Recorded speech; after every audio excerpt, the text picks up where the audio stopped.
اور ناظرین، افغان سفیر کی صاحبزادی اس کے حوالے سے آج مریم نواز صاحبہ نے اپنی الیکشن کیمپین تقریر میں کیا ارشاد فرمایا، آئیے سنتے ہیں۔ ہماری کامیاب خارجہ پالیسی یہ ہے کہ دن دہاڑے اسلام آباد سے افغان سفارتکار کی بیٹی اغوا ہو جاتی ہے اور تم منہ دیکھتے رہ جاتے ہو، بجائے اس کے کہ تم افغان بھائیوں سے معافی مانگتے۔ وزارت داخلہ کے پتہ ہے کیا بیان آ رہے ہیں اس بچی کے بارے میں جو اغوا ہوئی ہے، کہ وہ اس لیے اغوا ہوئی ہے کہ وہ وہاں اکیلی تھی، وہ ٹیکسی میں بیٹھی تھی۔ شرم آنی چاہیے تم لوگوں کو ایسی باتیں کرتے ہوئے۔ جی ناظرین، آپ نے سنا، زاہد صاحب آپ سے جاننا چاہوں گا، ملک کے وزیر خارجہ، NSA، IG اسلام آباد، وزیر داخلہ، وہ متعدد پریس کانفرنس میں کافی ساری چیزیں سامنے بھی لے کے ہیں، انویسٹیگیشنز کہاں تک پہنچی۔ تو مریم صاحبہ جو بات کہہ رہی ہیں، ان کے پاس کوئی الگ قسم کی انفارمیشن ہے جس موقف کو لے کے یہ آگے چل رہی ہیں؟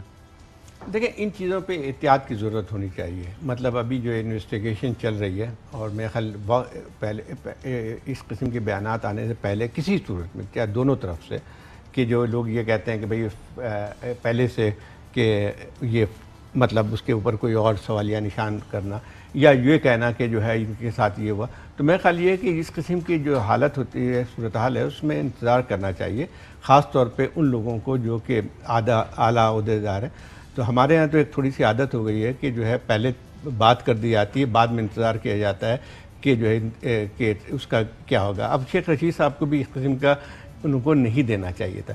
ایک عہدیدار ہونے کے بعد جو ہے آپ کا کام تھا کہ انویسٹیگیشن کمپلیٹ، خاموشی اختیار کرتے، نہ کہ جب کل پریس کانفرنس کی، اس کے بعد جو ان کی رات کو کسی ٹی وی چینل پہ جو ان کا بیان تھا، میرے خیال یہ کہ ایک ان بیکمنگ آف کیا کہتے ہیں، تفصیلات بتائیں کہ کدھر گئیں، کتنی ٹیکسیاں استعمال ہوئیں، کہاں پہ ٹیکسی چینج ہوئی۔ انہوں نے جو اس میں رات کے کسی پروگرام میں کہا کہ یہ سارا فراڈ تھا، یہ لفظ استعمال شاید کیا کہ یہ اس میں کوئی چیز نہیں تھی۔ میں یہ کہہ رہا ہوں کہ یہ اس قسم کی فراڈ ہے، انٹرنیشنل ایجنڈا ہے، را کی سازش ہے۔ پہلے تحقیقات تو مکمل کریں۔ آج جو وزیر خارجہ کی جو پریس کانفرنس تھی، وہ ریلیٹیولی ایک سوبر کانفرنس تھی، اس میں جو ہے آپ نے احتیاط بھی برتی۔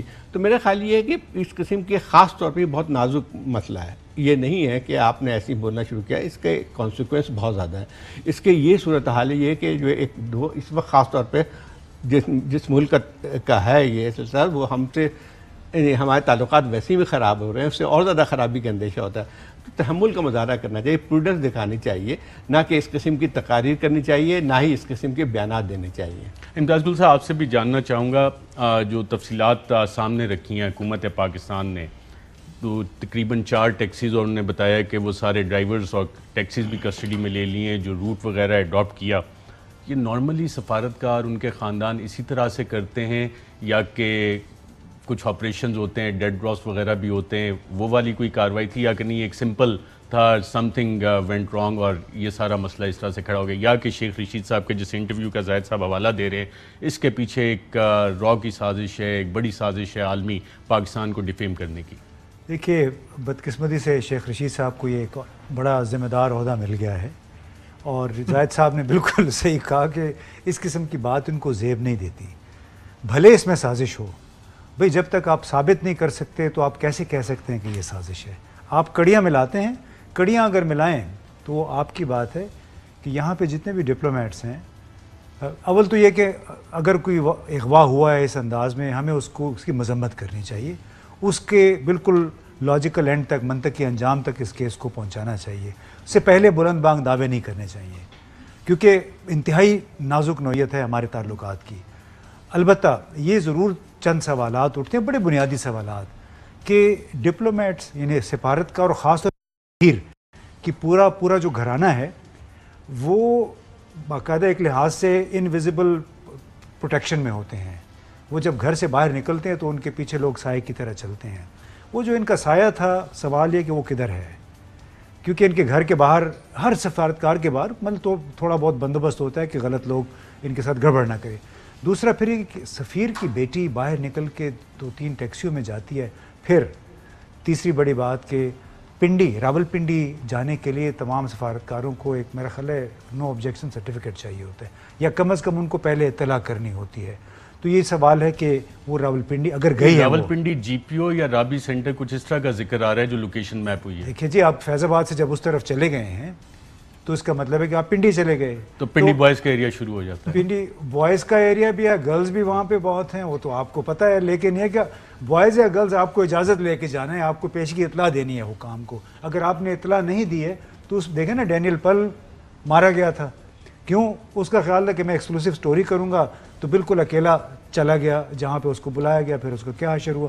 تو یہ تو میرے خیال ہے اگر انہوں نے اس طرح کیا ہے، بھلے وہ تحفہ خریدنے گئی تھیں، تو اس طرح بغیر پیشگی اطلاع کے نہیں جانا چاہیے. فال صاحب، آپ تجزیہ بہت اچھے کرتے ہیں، اس سارے ایشو کو آپ کس طرح سے دیکھتے ہیں؟ دیکھیں ارشد، میرے خیال میں 2-3 چیزیں بڑی کلیئر کرنی چاہیے. پہلی چیز تو یہ کہ دیکھیں، وہ ایک ینگ وومن ہے، اس کے ساتھ اس نے کہا کہ میرے ساتھ یہ زیادتی ہوئی ہے، کڈنیپنگ ہوئی ہے، تشدد ہوا ہے، جو بھی اس نے کہا.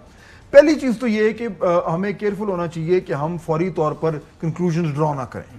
انویسٹیگیشن ہو رہی ہے اس وقت. زاہد صاحب بالکل درست کہہ رہے ہیں، آپ کی لیڈ انویسٹیگیٹنگ ایجنسی پولیس ہے. کسی بھی معاشرے میں اگر جو بھی اس طرح کا معاملہ ہو، پولیس کی ذمہ داری ہے، وہ لوگوں کو بریف کرتی ہے، اس میں ہر بندہ نہیں کود پڑتا. تو میرے خیال میں ہمیں ویسے بھی تھوڑا سا خیال کرنا چاہیے. اگر اس سٹوری میں کوئی پرابلم ہے بھی صحیح، جو کہ آج کچھ سامنے آ رہا ہے، تو وہ پولیس خود بتائے گی. آج انہوں نے پریس کانفرنس جو آئی جی نے کی ہے، بڑی ذمہ دار طریقے سے کی ہے. انہوں نے اپنی بات بھی کر دی، لیکن یہ کہا کہ جی ہمارے پاس ابھی فائنل کنکلوژن نہیں ہے، ہم ویٹ کر رہے ہیں کہ ہم فیملی سے بات کریں. پہلی چیز تو یہ.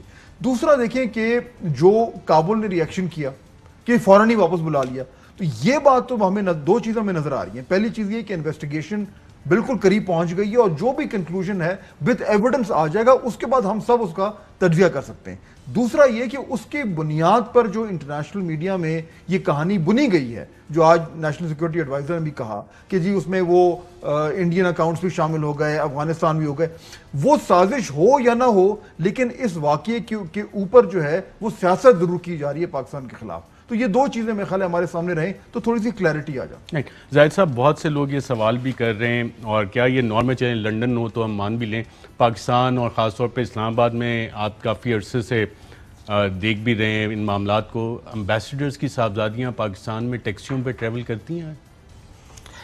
لیکن مجھے تو کوئی اس سے کوئی علم نہیں ہے کہ اس طرح کے کوئی اور بھی کرتا ہوگا. میرے خیال اکثر اوقات میں دیکھنے میں آیا ہے کہ جو دوسرے عہدیدار ہیں، مطلب ضروری نہیں کہ امبیسڈر کے لیول پہ، لیکن دوسرے لوگ جو ہیں وہ کرتے رہتے ہیں. مطلب ایسی بات نہیں کہ نہیں ہوتی ہے، یہاں پہ رہتے بھی ہیں. یہاں پہ ان علاقوں میں بھی سارے ڈپلومیٹک انکلیو میں نہیں رہتے ہیں، واک کے لیے بھی جاتے ہیں، سب کچھ ہوتا ہے.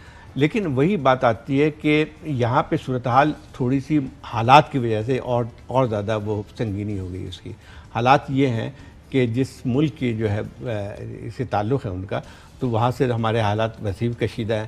اور جب اس قسم کی واقعات ہوتے ہیں تو اس میں اصل بات دیکھیں نا، ہم کو اس پہ زور نہیں دینا چاہیے کہ اس پہ ٹیکسی پہ گئی ہے کیوں نہیں گئی. مطلب وہ تو سیکنڈری چیز بن کے آتی ہے نا. پروٹیکشن جو ہے آپ کسی بھی خاتون کو اس ملک میں، مطلب وہ ٹیکسی پہ سفر کرتی ہیں تو ان کی ایک لحاظ سے ایک ہونی چاہیے، ان کی سیکیورٹی بھی ہونی چاہیے، سب کچھ ہونی چاہیے.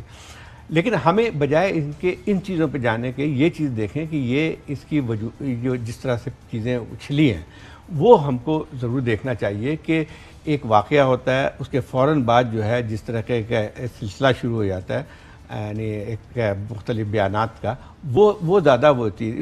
اس میں ہوتا یہ ہے کہ ساری انویسٹیگیشن ایک طرف رہ جاتی ہے.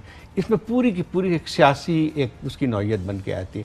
یہ مسئلہ جو ہے، یہ ایک لحاظ سے دیکھا جائے تو اگر دیکھا ہے سیکورٹی کا مسئلہ اگر دیکھ لیں، اس لحاظ سے دیکھ لیا جائے، لیکن یہ تو پورا کا پورا ایک سیاسی مسئلہ بن کے رہ گیا نا. سیاسی مسئلہ